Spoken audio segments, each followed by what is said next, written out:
What if one of history's most famous figures left no photographs, no signed letters, and no clear archaeological trace behind? This is the case with Jesus of Nazareth. For centuries, debates have swirled around whether he truly existed or whether he is purely a creation of faith and tradition.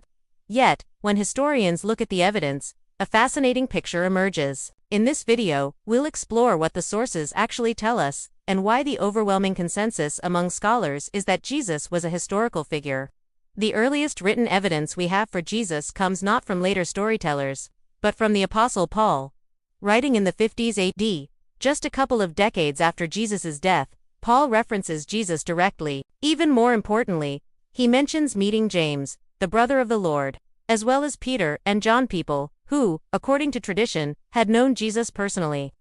This direct connection strongly suggests that Jesus was not a mythical figure, but a real person whose influence extended into Paul's own lifetime. The Gospels, Mark, Matthew, Luke, and John, remain the most detailed sources for Jesus' life. Written within a few generations of the events, they weave theological messages with memories of a real teacher and healer.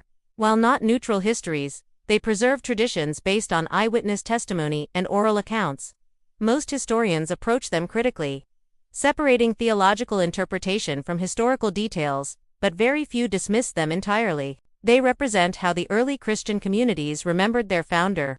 Beyond Christian sources, non-Christian accounts play an especially critical role. These writers had no reason to invent Jesus, and in some cases were openly hostile to the movement he inspired. Their reluctant acknowledgement of him makes their testimony particularly valuable. Perhaps the most famous comes from the Roman historian Tacitus, who in his Annals notes that Christus was executed under Pontius Pilate during the reign of Tiberius, an independent confirmation of one of the core gospel claims. Pliny the Younger, a Roman governor, adds another dimension. Writing to Emperor Trajan around 112 AD, he describes groups of Christians worshipping Christ as to a god. This not only shows the rapid spread of Christianity but also confirms that by the early 2nd century, Jesus was firmly remembered as a real, influential figure at the heart of a growing faith. The Jewish historian Josephus, writing in the late 1st century, also mentions Jesus. While parts of his account were later altered by Christian scribes, scholars agree that Josephus originally referred to James, the brother of Jesus, who was called Christ. This passing reference anchors Jesus within the broader historical context of Judea. Together, these sources show that Jesus was discussed outside the Christian movement itself. Each of these pieces, when taken alone, might not seem conclusive, but when woven together, they form a mosaic that strongly points to Jesus' existence. In the world of ancient history, where evidence is often sparse, this level of attestation is unusually robust. Historians routinely accept the existence of other figures from antiquity based on far less documentation. The persistence of the debate isn't about whether Jesus lived, but about what we can know of him. Historians distinguish between the Jesus of history and the Christ of faith. The Jesus of history refers to the man who taught, gathered followers, and was executed. The Christ of faith refers to the divine figure worshipped by Christians. The two overlap in sources but remain distinct in scholarly analysis. What historians generally agree on is that Jesus was a Jewish teacher in the Galilee region during the 1st century. His reputation as a healer and prophet attracted followers, and his challenge to authority eventually brought him into conflict with Roman power, leading to his crucifixion. These core elements appear consistently across independent sources. They are also consistent with what we know about the turbulent political and religious climate of Roman-occupied Judea. The supernatural claims, the miracles, the resurrection, the divine titles fall outside the scope of historical proof. Historians cannot confirm or deny these events. Instead, they focus on how such claims reflect the beliefs of Jesus' earliest followers.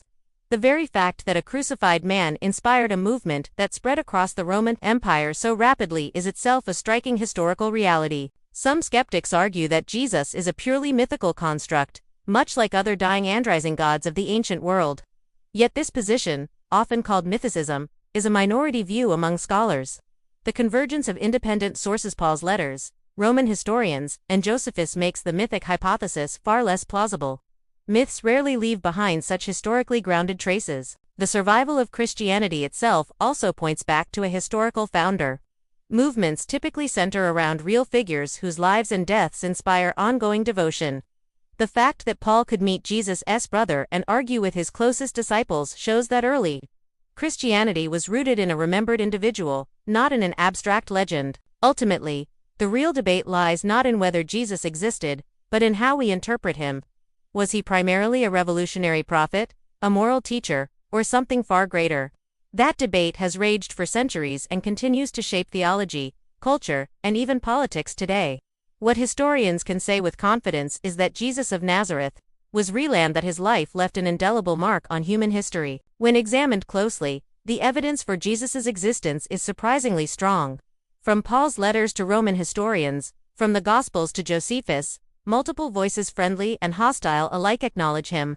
Historians cannot confirm the miraculous, but they can affirm the man, his execution, and the movement he sparked. Far from being a mythical invention, Jesus emerges as a flesh and blood figure whose impact reshaped the ancient world.